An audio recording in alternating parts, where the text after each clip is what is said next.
Lalu kenapa Abu Talib tidak mau mengikuti ajaran Nabi? Tidak seperti Hamzah dan juga Abbas yang masuk Islam sebelumnya. Maka alasannya Abu Talib mengatakan laulal malamata au hadhar masyabbah. Dia mengatakan karena. Assalamualaikum warahmatullahi wabarakatuh. Alhamdulillah wassalatu wassalamu ala Rasulillah wa ala alihi wa sahbihi wa mawalah wa la hawla wa la quwwata illa billahi wa ba'd. Kita lanjutkan kajian kita, masih membahas kitab Tauhid, dan kita masuk pada bab qaulullah ta'ala innaka la tahdi man ahbabta walakinallaha yahdi man yasha wa huwa a'lamu bil muhtadin.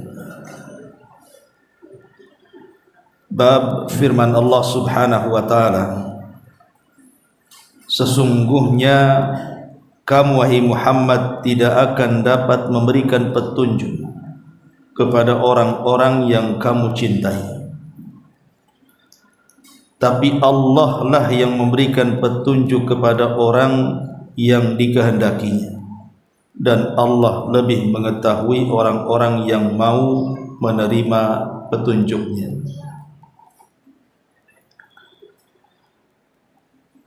Ma'asyiral muslimin wal muslimat rahimani wa rahimakumullah. Bab ini pengarang ingin menjelaskan kepada kita tentang bahwa petunjuk itu hanya biyadillahi azza wa jalla, di tangan Allah Subhanahu wa ta'ala semata. Karena setinggi apapun derajat Rasul di sisi Allah Subhanahu wa ta'ala, bahkan dia adalah penutup para nabi dan bagian daripada ulul azmi minar rusul, pun tidak sanggup memberikan hidayah kepada orang yang dicintainya. Macam mana pula memberikan hidayah kepada orang yang tidak dicintainya? Kalau sekelas Nabi SAW saja tidak sanggup berikan hidayah kepada orang yang ia cintai, macam mana pula kita? Makanya di sini kemudian pengarang membuat bab firman Allah Subhanahu wa ta'ala, innaka la tahdi man ahbabta walakinallaha yahdi man yasha. Sesungguhnya kamu tidak akan dapat memberi petunjuk kepada orang yang kau cintai, tapi Allah lah yang memberikan petunjuk kepada orang yang dikehendakinya. Kemudian beliau menyebutkan satu riwayat, wa fi sahihi an ibnil musayyib an abi, dan disebutkan dalam as-sahih dari Ibn Musayyib dari bapaknya, dia mengatakan, lamma hadarat Aba Talib al-wafatu, lamma hadarat Aba Talib al-wafatu, ja'ahu Rasulullah sallallahu alaihi wasallam wa indahu Abdullah ibnu Abi Umayyah wa Abu Jahlin. Faqala lahu ya ammi qul la ilaha illallah kalimatun uhajju laka biha indallah. Faqala lahu atarghabu am millati Abdul Muttalib. Fa'adaha alaihi an-nabiy sallallahu alaihi wasallam fa'ada. Fakana akhiru ma qala huwa ala millati Abdul Muttalib. Fa'aba an yaqula la ilaha illallah. Faqala an-nabiy sallallahu alaihi wasallam la astaghfiranna lak ma lam unha anka. Fa anzalallahu azza wa jalla ma kana lin-nabi wal ladzina amanu an yastaghfiru lil musyrikin walau kanu ulil qurba. Wa anzalallahu fi Abi Talib innaka la tahdi man ahbabta walakinallaha yahdi man yasha wa huwa a'lamu bil muhtadin. tatkala kematian menghampiri Abu Talib, maka Nabi SAW datang kemudian duduk di samping pamannya Abu Talib. Tapi di samping sisi lain terdapat Abdullah ibn Abi Umayyah dan juga Abu Jahal. Maka Nabi SAW kemudian mentalkin pamannya Abu Talib dan mengatakan, wahai pamanku, katakan la ilaha illallah. Dengan kalimat itu aku akan berhujjah di hadapan Allah, kau bisa selamat. Tetapi kedua musyrik ini, Abdullah ibn Abi Umayyah dan Abu Jahal, tiba-tiba membisikkan di telinga Abu Talib, apakah engkau membenci agama moyangmu Abdul Muttalib? Maka Nabi SAW terus mengulang kalimat tauhid la ilaha illallah, tapi keduanya juga terus mengurang kalimat kesyirikan di telinga Abu Talib. Maka akhir dari ucapan Abu Talib, dia mengatakan bahwa dia tetap di atas agama moyangnya Abdul Muttalib. Maka Nabi SAW merasa sedih ketika beliau enggan untuk mengucapkan kalimat la ilaha illallah. Maka Rasul pun kemudian berjanji akan memintakan ampun akan dosa-dosa Abu Talib, dan dia mengatakan, la astaghfiranna lak ma lam unha anka. Sungguh saya akan memintakan ampun kepada Allah untuk dosa-dosamu selama aku tidak dilarang. Tetapi Allah Subhanahu wa taala turunkan ayat, tidak layak bagi seorang nabi dan tidak layak bagi orang-orang yang beriman untuk memintakan ampun akan dosa-dosa orang-orang musyrik sekalipun mereka adalah kerabat dekat kalian, walau kanu ulil qurba. Kemudian Allah Subhanahu wa taala juga turunkan ayat bicara tentang Abu Talib.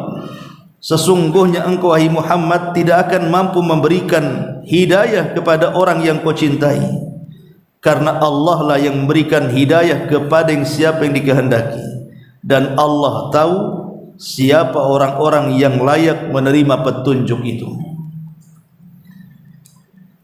Ma'asyiral muslimin wal muslimat rahimani wa rahimakumullah. Kita tahu bahwa ketika Nabi SAW diutus menjadi Nabi dan Rasul, maka di antara paman Nabi SAW yang masih mendapati kenabian dan kerasulan Rasul kita Muhammad SAW itu hanya 4. Pertama Abu Lahab, kemudian Abu Talib, kemudian Hamzah, kemudian Abbas. Itulah paman Nabi SAW yang hidup sampai Rasul diutus menjadi Nabi. Tetapi dari 4 pamannya ini terbagi menjadi 3 kelompok. Kelompok yang pertama, mereka beriman kepada Nabi SAW, bahkan baik keislamannya, bahkan menolong Islam dan berjasa dalam Islam. Keduanya adalah Hamzah Asadullah dan juga Abbas paman beliau sallallahu alaihi wasallam. Kemudian yang kedua, ada paman beliau tidak memusuhinya, tapi juga tidak masuk dalam Islam, tapi berusaha keras untuk menolong Nabi sallallahu alaihi wasallam dengan seluruh daya upayanya, baik waktunya, tenaganya, biayanya. Tapi Allah takdirkan tidak dapat hidayah. Itulah Abu Talib. Dan yang ketiga, justru menolak dakwah Rasul, bahkan menjadi penentang Rasul, bahkan menjadi orang yang pertama kali memusuhi Rasul. Itulah Abu Lahab, yang turun padanya surah Tabbat Yada Abi Lahab wa Tab. Ma'asyiral muslimin wal muslimat rahimani wa rahimakumullah. Adapun kematian Abu Talib, kita tahu bahwa usaha dan upaya orang-orang Quraisy itu untuk menjaga dakwah Nabi SAW itu dengan berbagai macam cara, baik dengan cara lembut, baik dengan cara kasar, baik dengan cara dialog, ataupun penekanan, intimidasi, bahkan pengancaman macam-macam untuk supaya dakwah Rasul terhenti.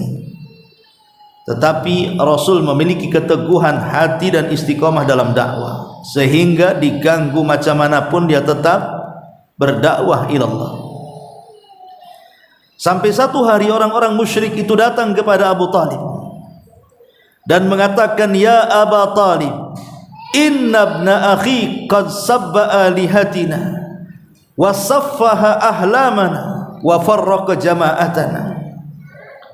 Wahai Abu Talib, lihat anak saudaramu itu, maksudnya Muhammad sallallahu alaihi wasallam, nabi kita. Dia sudah mencela Tuhan-Tuhan kami, sudah membodoh-bodohkan agama kami, sudah memporak-porandakan barisan kami. Kalau engkau tidak menghentikannya, kami yang akan menghentikannya. Artinya mereka tidak mampu untuk menyentuh Rasul karena di tengah mereka ada Abu Talib. Dan Abu Talib itu Sayyidul Batha, pemimpin Arab yang sangat disegani. Maka Abu Talib pun kemudian datang kepada Rasul keesokan harinya dan mengatakan, "Ya ibna akhi, wahai anak saudaraku, orang-orang musyrik sudah datang kepadaku mengancam. Mereka akan melakukan ini dan itu jikalau engkau terus melakukan dakwah. Sebaiknya berhentilah sesaat dalam berdakwah supaya emosi mereka teredam." Tapi Nabi SAW mengatakan di hadapan Abu Talib, tentunya ala dha'fir riwayah, karena riwayat ini memang dilemahkan para ulama, tetapi masyhur dicatat dalam kitab-kitab sejarah. Kata Nabi SAW, "Ya ammi, law wada'u syamsa fi yamini wal qamara fi shimali, wallahi ma taraktu hadzal amra." Wahai pamanku, sekiranya mereka para pembesar musyrikun itu datang kepadaku membawa matahari, kemudian memaksa meletakkan matahari itu di tangan kananku, kemudian datang membawa bulan dan memaksa bulan itu diletakkan di tangan kiriku agar aku meninggalkan dakwah ini, wallahi demi Allah, kata Rasul, aku tidak mungkin meninggalkan dakwah ini. Melihat keteguhan Rasul, maka Abu Talib mengatakan kepada Nabi SAW, "Kalau itu yang kau mau, qul ma syi'ta atau if'al ma syi'ta wa qul ma ahbabta." Katakan sesukamu, lakukan apa yang kau kehendaki, aku siap membelamu. Itulah ucapan Abu Talib. Ma'asyiral muslimin wal muslimat rahimani wa rahimakumullah. Kenapa Abu Talib sangat membela Nabi sallallahu alaihi wasallam? Sebenarnya Abu Talib itu mengakui bahwa agama yang dibawa Nabi sallallahu alaihi wasallam itu adalah agama yang hak. Dan itu terlontar dari qasidah ataupun syair yang pernah diucapkan Abu Talib yang dicatat oleh ahli sejarah. Bagaimana ucapan Abu Talib? Dia mengatakan, "Walaqad alimtu bi anna dina Muhammadin min khairi adyanil bariyati dinan laulal malamah au hadara masabbah lawajadtani samhan bidzaka mubina." Kata Abu Talib, sungguh aku mengetahui bahwa agama Muhammad adalah agama terbaik dari seluruh agama-agama manusia. Kalaulah bukan karena celaan dan menghindari aib, maka kalian akan mendapatkan aku dalam petunjuk yang dibawa Muhammad sallallahu alaihi wasallam. Ini ucapan Abu Talib. Artinya Abu Talib itu sebenarnya membenarkan agama Rasul. Dia yakin tidak ada agama yang lebih baik dibandingkan agama yang dibawa Nabi. Lalu kenapa Abu Talib tidak mau mengikuti ajaran Nabi? Tidak seperti Hamzah dan juga Abbas yang masuk Islam sebelumnya.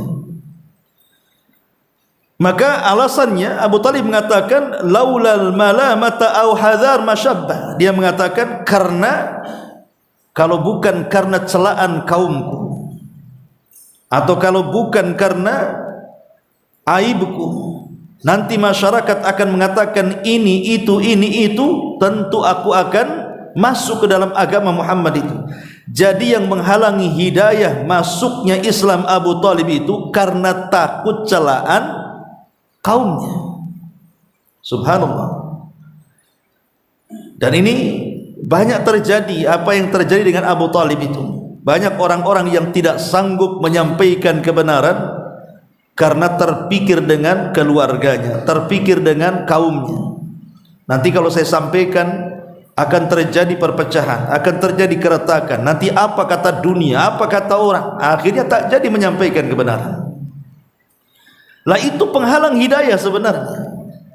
Ketika orang kemudian takut celaan manusia, maka selamanya dia tidak mungkin menampakkan al-haq dan juga mendakwahkan al-haq selamanya. Karena itu yang menghalangi hidayah masuk ke dalam tubuhnya Abu Talib. Dia mengakui agama Rasul, agama yang hak, tapi tidak mau masuk karena takut celaan manusia. Ma'asyiral muslimin yang dimuliakan Allah Azza wa Jalla, ketika kondisi sangat jengkel sekali orang-orang musyrik itu dengan berbagai macam upaya sampai kepada tanazul, mereka sudah mulai melemah lembutkan diri untuk menghentikan dakwah Rasul. Datang mereka kepada Rasul dan mengatakan, sudah gini saja, bagaimana kalau seandainya kami menyembah Tuhanmu 1 tahun, tahun depan kau sembah kami, Tuhan kami 1 tahun. Macam mana itu menurutmu? Tahun ini kami siap sembah Tuhanmu Allah, tapi tahun depan kau juga sembah Tuhan kami Lata, Uzza, Manat, Khubal, dan begitu seterusnya. Cincai-cincai sajalah bahasanya. Tetapi Rasul diam. Yang menjawab siapa? Allah yang menjawab. Qul ya ayyuhal kafirun la a'budu ma ta'budun wala antum 'abiduna ma a'bud wala antum 'abiduna ma 'abadtum. Jadi turun surah Al-Kafirun menyatakan bahwa tidak mungkin, mustahil kalau aku harus menyembah Tuhan yang kalian sembah, begitu juga kalian mustahil menyembah Tuhan yang aku sembah. Di ujung ayat Allah mengatakan, sudah lakum dinukum waliyadin. Urus keyakinan kalian dengan keyakinannya, dan kami pun akan mengurus keyakinan kami dengan keyakinannya.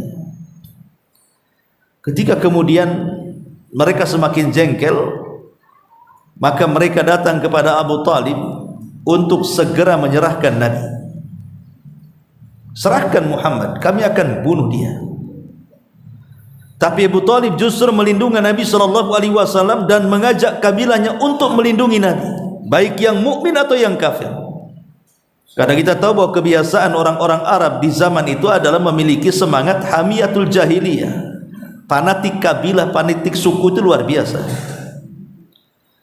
Akhirnya karena kemudian Nabi SAW dibela oleh Bani Abdul Muttalib, Bani Hashim, kemudian juga Bani Muttalib, dua kabilah ini membela Rasulullah SAW, maka kabilah-kabilah yang lainnya sepakat untuk memboikot. Jadi Abu Jahal menyerukan untuk semua kabilah, 18 kabilah lebih, membuat pemboikotan total kepada Bani Hashim dan Bani Muttalib, untuk tidak bicara dengan mereka, untuk tidak menikah dengan wanita mereka, untuk tidak berjual beli mereka, untuk tidak mengantar makanan kepada mereka, biarkan mereka kelaparan. Betul-betul diboikot.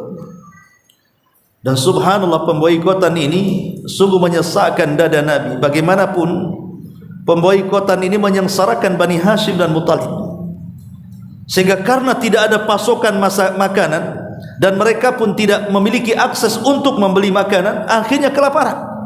Sampai di antara mereka ada yang memakan dedaunan dan akar-akaran, dan banyak yang meninggal dunia karena pemboikotan ini. Disinilah harta Khadijah bintu Khuwailid habis karena untuk memberi makan dua kabilah besar, Bani Hashim dan Muttalib. Habis di sini hartanya. Nah, setelah kemudian pemboikotan ini berjalan selama 3 tahun, maka kemudian mulailah ada riak-riak ketidaksepahaman antar tokoh-tokoh musyrik satu dengan yang lainnya, yang dimulai dengan Abul Bukhturi. Dia memang orang musyrik, tetapi dia tidak setuju dengan pemboikotan ini. Makanya kemudian dia mengajak Mut'im ibn Adi dan beberapa tokoh musyrik untuk menentang Abu Jahal. bahwa ini tidak boleh, ini zalim. Mereka saudara kita juga, kenapa kemudian dibiarkan kelaparan, kita hidup senang di sini? Tapi Abu Jahal kekeh dengan pendapatnya untuk tidak mencopot surat pemboikotan yang terpampang di dalam Ka'bah itu.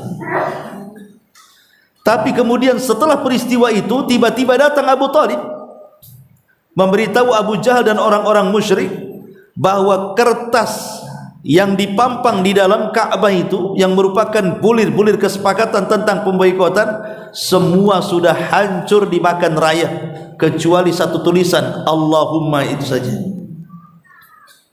Abu Jahal tidak percaya.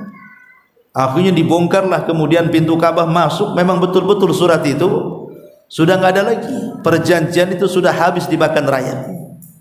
Berarti sesuai dengan kesepakatan, selama masih menggantung maka selama itu terjadi pemboikotan. Ketika itu sudah hancur maka hilanglah pemboikotan. 3 tahun. Lah selama 3 tahun inilah Abu Talib kemudian sering sakit-sakitan. Maka beberapa bulan setelah peristiwa selesainya pemboikotan inilah Abu Talib jatuh sakit. Begitu juga Khadijah bintu Khuwailid juga jatuh sakit. Karena dua manusia mulia ini meninggal di tahun yang sama. Makanya kemudian tahunnya disebut Amul Hazni, tahun kesedihan. Nah, di sini pengarang menceritakan tentang wafatnya Abu Talib. Jadi ketika Abu Talib itu menjelang ajalnya, maka Nabi SAW sebagai bentuk ingin berbuat baik kepada pamannya yang selama ini sudah mendidiknya, yang selama ini sudah memberikan makanan, minuman, pakaian kepadanya, sampai merawatnya sedari kecil sampai dia dewasa, sampai menikah, dinikahkan juga dengan Abu Talib, sampai menjadi Nabi dan Rasul pun diperjuangkan oleh Abu Talib, sehingga kebaikan yang banyak inilah tidak mungkin tidak dibalas Nabi. Nabi ingin membalas Abu Talib dengan cara apa? Dimasukkan ia ke dalam agamanya, supaya dia mendapatkan nikmat besar di surga. Makanya Nabi SAW mendatangi Abu Talib yang sedang sakaratul maut itu.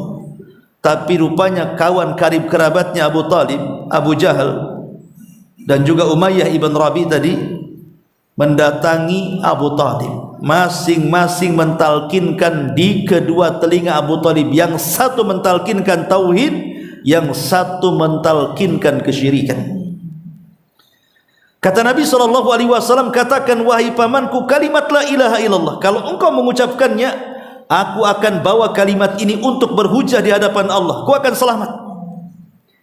Tetapi Abu Jahal dan Umayyah ibn Rabi terus mentalkinkan juga, mengingatkan kepada Abu Talib, apakah engkau akan mengucapkan kalimat itu wahai Abu Talib, dan engkau membenci agama moyangmu Abdul Muttalib?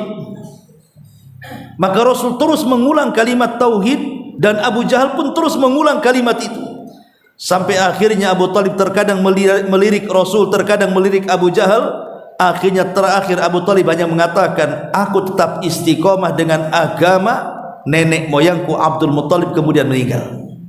Itulah ucapan yang terakhir diucapkan oleh Abu Talib, dia di atas agama Abdul Muttalib.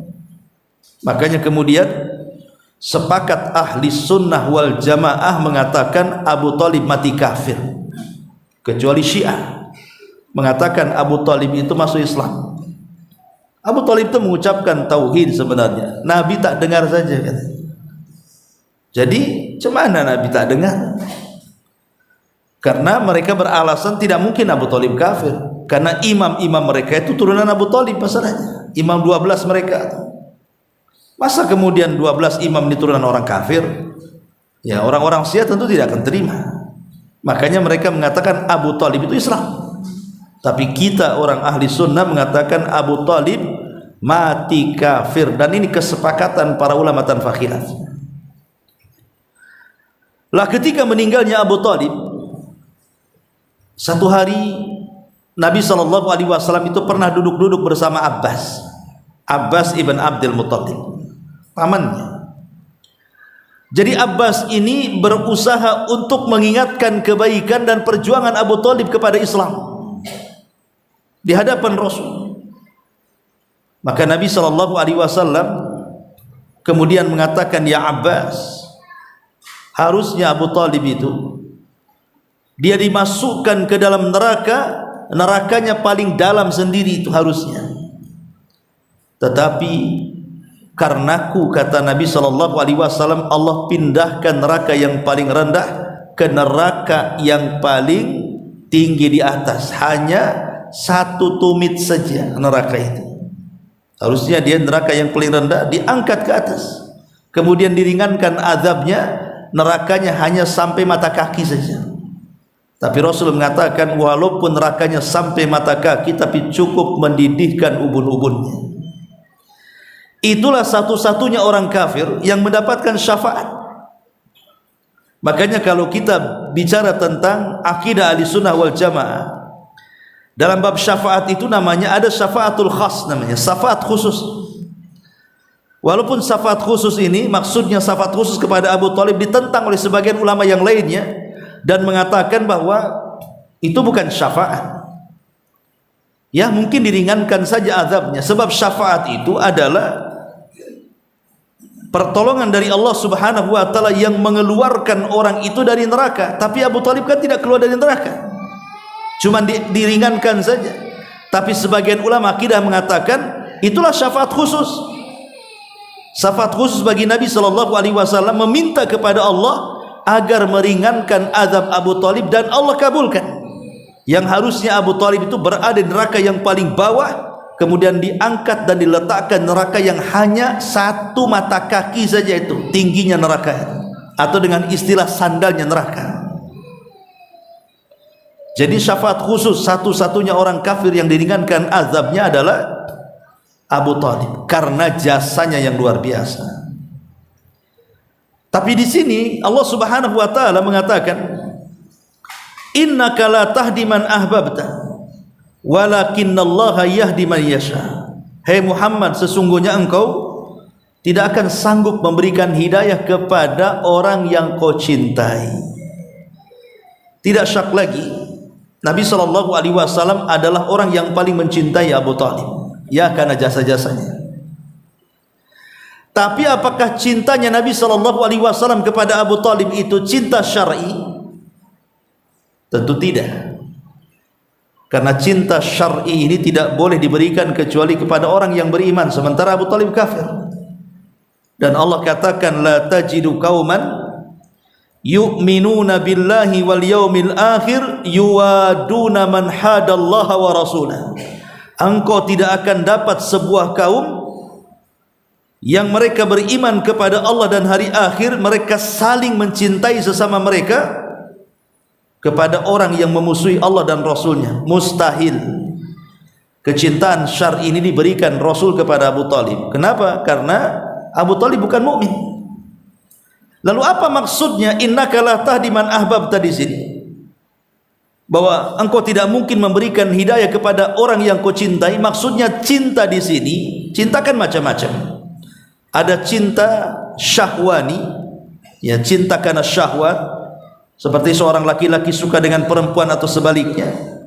Ada cinta tabi'i, cinta tabiat, ya, namanya ada orang tua sayang dengan anaknya, kita sayang dengan keluarga kita, anak sayang dengan orang tua, itu tabiat namanya. Jadi kalimat innaka la tahdi man ahbabta di sini maksudnya cinta dalam bentuk tabiat, bukan cinta dalam bentuk syar'i. Ya, wajar tabiat Rasul mencintai pamannya, sebagaimana juga pamannya sangat mencintai Nabi SAW. Karena kecintaan syar'i ini tidak boleh diberikan kecuali kepada orang yang beriman. Sementara Abu Talib tidak beriman, berarti yang dimaksud cinta di sini artinya cinta tabiat. Rasul tidak mau orang yang selama ini mengurus dia sedari kecil, dari usia 8 tahun sampai dia menikah, sampai diangkat jadi Nabi dan Rasul, tidak pernah berpisah, harus kemudian meninggal dalam kondisi kafir. Makanya Rasul sangat berkeinginan untuk supaya Abu Talib itu mendapatkan hidayah. Tetapi sekali lagi bahwa hidayah itu di tangan Allah Subhanahu wa taala, bukan di tangan kita. Ma'asyiral muslimin wal muslimat rahimani wa rahimakumullah. Dari hadis ini maka banyak faedah yang kita akan petik. Apa saja faedah yang kita bisa petik dari hadis ini? Yang pertama, hadis ini menunjukkan tentang hirsun Nabi ala da'wati wa intisyaril hidayati ilan nas. Semangat Nabi SAW di dalam menyebarkan dakwah dan memasukkan hidayah kepada hati-hati manusia. Tentu yang dimaksud hidayah di sini ada hidayatul irsyad, hidayatul dilalati wal bayan, hidayatul dakwah, bukan hidayah taufik ya. Karena hidayah taufik itu mutlak milik Allah. Jadi hidayah taufik itu maksudnya hidayah kesadaran, hidayah iman yang menancap dalam dadanya, hidayah tauhid yang ada dalam hatinya, hidayah ketakwaan yang ada dalam sanubarinya. Itu namanya hidayah taufik. Tidak ada yang mampu memberikan kecuali Allah. Tapi yang dimaksud di sini adalah hidayatul irsyad, hidayah irsyad, hidayah yang bisa dilakukan siapa saja, yaitu menyampaikan kebenaran, menjelaskan ini hak, ini batil, ini boleh, ini tidak, dan begitu seterusnya. Hanya menjelaskan kepada manusia, ini tauhid, ini syirik, ini bid'ah, ini sunnah, ini taat, ini maksiat, ini yang boleh, ini yang tidak, ini yang ikhlas, ini yang tidak. Semua orang bisa melakukan seperti itu selama dia punya pengetahuan. Jadi kita ini berdakwah hanya menghantarkan hidayah taufik kepada manusia. Soal mereka menerima atau tidak urusan mereka dengan Allah. Yang penting tanggung jawab kita sudah lepas dengan Allah menyampaikan kebenaran. Karena keberhasilan dakwah itu bukan banyaknya pengikut, tapi keberhasilan dakwah itu ketika seseorang berhasil menyampaikan kebenaran kepada manusia. Karena banyak nabi yang tidak ada pengikutnya. Ada juga nabi itu cuma 1-2 pengikutnya. Apa kita katakan nabi itu gagal? Tidak. Tidak ada nabi yang gagal. Lalu kenapa mereka tidak banyak pengikut? Karena standar berhasil tidaknya sebuah dakwah itu adalah berhasil tidaknya kita menyampaikan kebenaran. Ini yang pertama. Yang kedua di antara faedah hadis ini adalah wafa'un Nabi sallallahu alaihi wasallam li ammihi wa muhawalatuhu raddan atau radda jamilihi alaihi. Jadi Nabi sallallahu alaihi wasallam ingin membalas kebaikan Abu Thalib dan berusaha untuk membalas dengan balasan terbaik. Makanya Rasul tidak menghendaki Abu Thalib mati kafir. Dia maunya Abu Thalib itu mati Islam, supaya dia mendapatkan banyak pahala dan balasan di hadapan Allah Subhanahu wa taala. Jadi Rasul ingin membalas kebaikan dengan kebaikan, dan harusnya seperti ini. Balaslah jasa manusia yang telah berbuat baik kepada kita dengan kebaikan. Jangan sampai orang-orang yang berjasa kepada kita antum pula tidak balas dengan kebaikan. Seperti siapa? Ya orang tua. Orang tua kita, guru-guru kita, atau orang-orang yang pernah berjasa kepada kita, para ulama, para masyayikh, maka kita doakan mereka dengan kebaikan. Kemudian juga yang ketiga, di antara faedahnya hadis ini adalah larangan keras. Tidak boleh memintakan ampun akan dosa-dosa orang-orang kafir atau musyrik kalau jelas-jelas mereka mati di atas kekafiran. Kalau mereka mati di atas kekafiran, jelas mereka mati di atas kesyirikan, maka kita dilarang memintakan ampun kepada mereka. Umpamanya ada orang mu'alaf, dia masuk Islam, bapaknya tidak masuk Islam kemudian meninggal, ya tidak bisa apa-apa anaknya. Gak bisa juga anaknya kemudian setelah dapat hidayah Islam dia mengatakan kepada Allah, ya Rabb ampuni orang tua, karena selama di dunia mereka tidak seperti aku masuk ke dalam Islam. Manfaat doanya? Tidak manfaat. Sekelas Nabi saja ditolak doanya. Ketika Nabi terus memintakan istighfar kepada Allah akan ampunan Abu Thalib, dibantah sama Allah dengan turunnya ayat, maka nalin Nabi an yastaghfiru lil musyrikina walau kanu ulil qurba. Tidak layak bagi seorang nabi untuk memintakan ampun akan dosa-dosa orang-orang musyrik, walaupun orang musyrik itu kerabat dekat Nabi, walaupun paman Nabi, tidak dibolehkan. Kemudian juga di antara faedahnya yang keempat adalah tentang bahayanya teman-teman yang buruk. Lihat Abu Talib itu, salah satu yang menghalangi dia tidak mengucapkan kalimat la ilaha illallah karena di sampingnya ada Abu Jahal, CS dia. Ada Umayyah ibn Abi Rabi'ah, itu masalahnya. Coba kalau seandainya tidak ada dua orang ini, kemudian Nabi SAW mentalkin kepada Abu Talib, pasti Abu Talib masuk Islam. Cuman karena ada dua orang inilah kemudian Abu Talib masih mempertimbangkan. Kadang melirik Rasul, kadang melirik kedua kawannya gitu ya. Kemudian di ujung hayatnya dia lebih memilih agama teman buruknya ini. Dari sini ada faedah tentang larangan berkawan dengan teman yang akan menjerumuskan kita ke dalam neraka, iyadzan billah. Kemudian juga di sini faedahnya adalah tentang khuturatus syirki ala ashabi. Bagaimana bahaya kesyirikan itu kepada para pelakunya.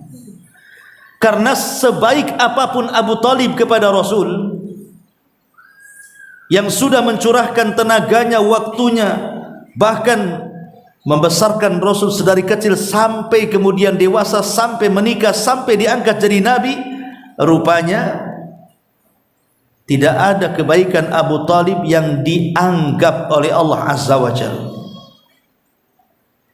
Kok bisa? Ya, karena Abu Talib mati di atas kekafiran, kesyirikan, itu masalahnya. Wa qadimna ila ma amilu min amalin faja'alnahu haba'an mansura. Ketika kami tampakkan pahala orang-orang kafir yang segunung itu, tiba-tiba kami hempaskan semuanya sehingga tidak tersisa di hadapannya. Jadi amalan orang kafir sebaik apapun, balasan mereka hanya sebatas dunia, tidak sampai akhirat. Artinya kalau orang kafir sedekah, ya nanti Allah akan ganti di dunia.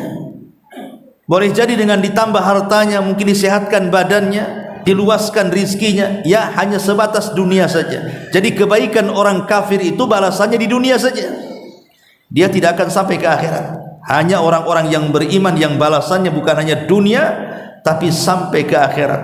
Makanya hati-hati jangan meninggal di atas kesyirikan ya. Kemudian juga anna man mata 'alal kufri la yajuz at-tarahum 'alaihi wal istighfar, bahwa yang meninggal di atas kekafiran atau kesyirikan, maka tidak boleh kita at-tarahum, berdoa dengan meminta kepada Allah agar dia diberikan rahmat, ataupun istighfar, meminta agar dosa-dosa dia diampuni. Dan ini haram berdasarkan ijma para ulama, tidak boleh. Tapi kalau dia masih hidup, maka kita doakan tentang hidayah dia. Kemudian juga kesyirikan itulah tanfa'u mahau ta'atuh. Kesyirikan itu tidak akan bermanfaat bersamanya ketaatan apapun apabila dia meninggal menghadap Allah Subhanahu wa taala. Termasuk juga bahwa Abu Talib mendapatkan syafaat khusus. Tetapi sekali lagi bahwa syafaat khusus kepada Abu Talib tidak mengeluarkan Abu Talib dari neraka.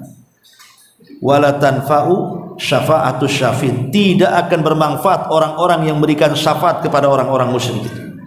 Sekalipun Abu Talib kan hanya diringankan siksanya saja, tapi tidak dikeluarkan dari neraka, itu saja ya.